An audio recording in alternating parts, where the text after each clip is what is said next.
What's really funny about that, though, is that those guys don't realize that Donald Trump is bringing about the Chinese century of prosperity, for the record. I know they've been taught to fear China or socialism, communism, whatever, right? But what they fail to recognize is Donald Trump is actively on Team China. And for the record, I don't have an issue with being on Team China. Like, I don't think we should be going to war with China anyway. But I don't think we should be going to war with anybody. Okay? I don't think we should be going to war with Europe. I don't think we should be going to war with Latin America. I don't think we should be going to war with China. That's my consistent principle on this. I'm anti-war. Okay? I'm pro stopping wars, and I'm pro not going into new wars for no fucking reason. But Donald Trump right here, reporter asked Prime Minister Carney, because we're going to talk about Canada and Canada loving China. And Prime Minister Carney going to Chairman Mark Carney going to China, and what kind of new developments that have taken place in terms of the economic relationship between China and Canada. Okay? Chairman Mark Carney visited China to bring about the global Chinese century of prosperity. Let's take a look. This was Donald Trump's response.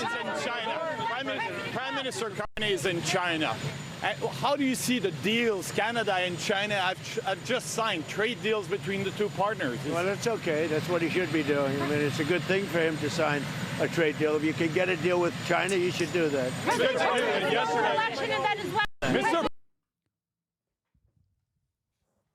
The only problem with this framing is it makes me like Trump. I mean, it's true.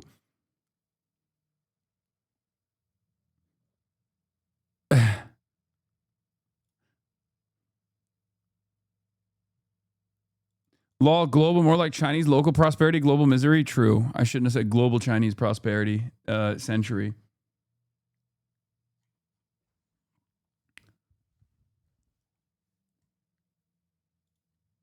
Here's the follow-up tweet. For the new world order.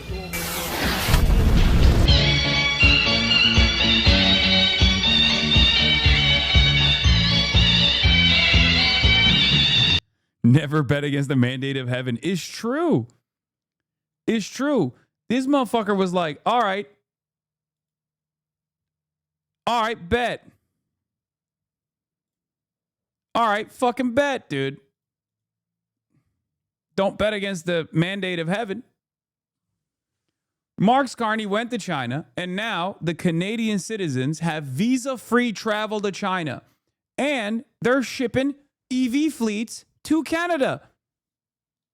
This obviously is going to devastate the American automobile manufacturing industry because they cannot outcompete the Chinese manufacturing. That's the reason why we have tariffs against that sort of thing here in the United States of America. And that's part of the reason why Canada has not moved to allow a BYD takeover to take place in the American continent.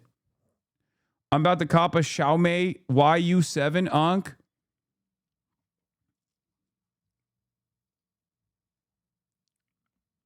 The reality of the matter is we cannot outproduce Chinese manufacturing. Okay, we just can't. They have better cars. They're much cheaper. And on top of that, they've hyper focused on building EV fleets. It is impossible. Okay, they're at the peak of renewable energy.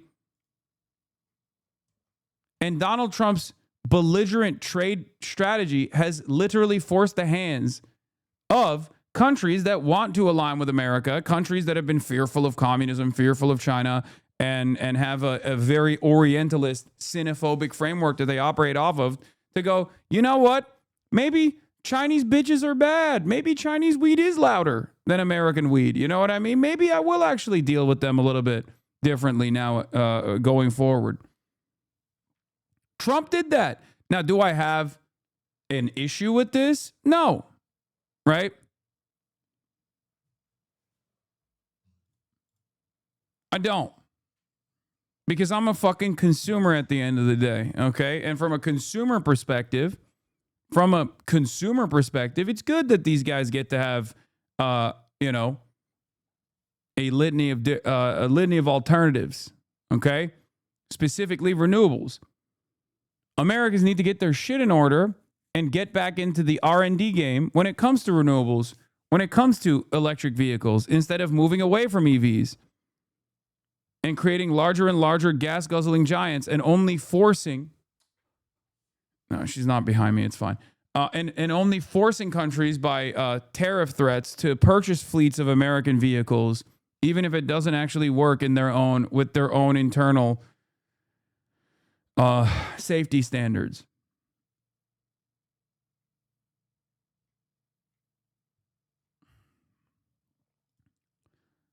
The Trump administration's posture on electric vehicles is that they suck and nobody wants them. But if North Americans are allowed to buy Chinese electric vehicles, all our auto industry will go bankrupt because they're so good. Could it be that we should have been pushing our industry to make affordable EVs this entire time? No, Americans will drive 55,000 Ford F-250s that cost $100 to fill up every week, and they'll like it. Exactly. It blows my fucking mind where we're like, oh, well, they're not doing trade the right way. They're cheating. They're cheating. They're cheating.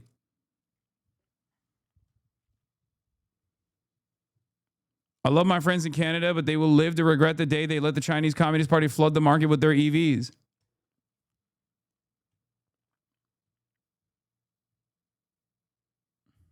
I love my brothers and sisters to the north. I'm from northern Wisconsin. And I'm not going to accuse them of making the smartest decisions all the time. I think they will live to regret the day they partner.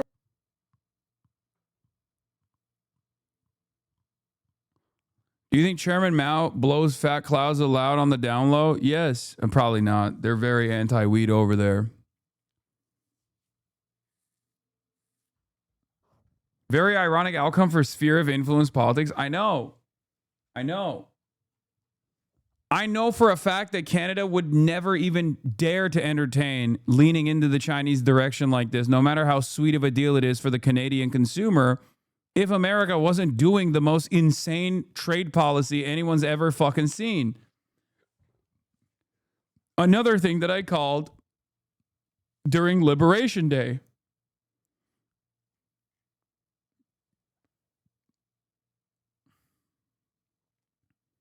Yeah, Canadians, when they get high-tech EVs from China that cost $10,000, it won't cost $10,000 on Canadian soil, obviously. They have to make the prices competitive, so they'll fucking still slap some entry fees onto that and drive up the cost, but...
My favorite are right-wing neolibs who, while China is collecting the bag as everyone is gravitating their way, go Israel good, China bad, and warn about Chinese imperialism in Southeast, in SEA?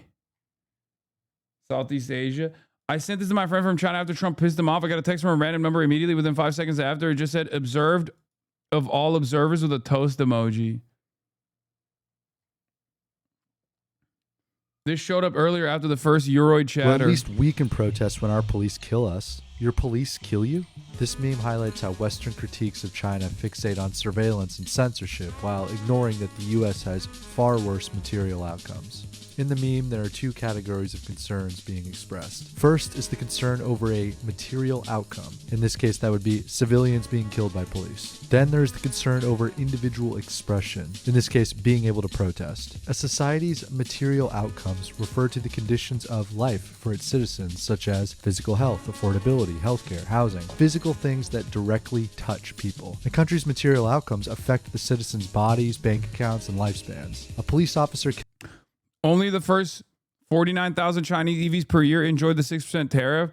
They also demand that these EVs cannot be sold for under 35K Canadian dollars.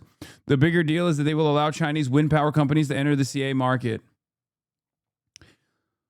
I mean, look, if we had a normal attitude about human prosperity across the board, we would be taking advantage of the fucking Chinese manufacturing vehicle to focus entirely on renewable energies, okay? To update and upgrade our infrastructure to bring about a wave of affordable renewable products and focus all of our initiatives in that direction, no matter what America is saying and doing, okay?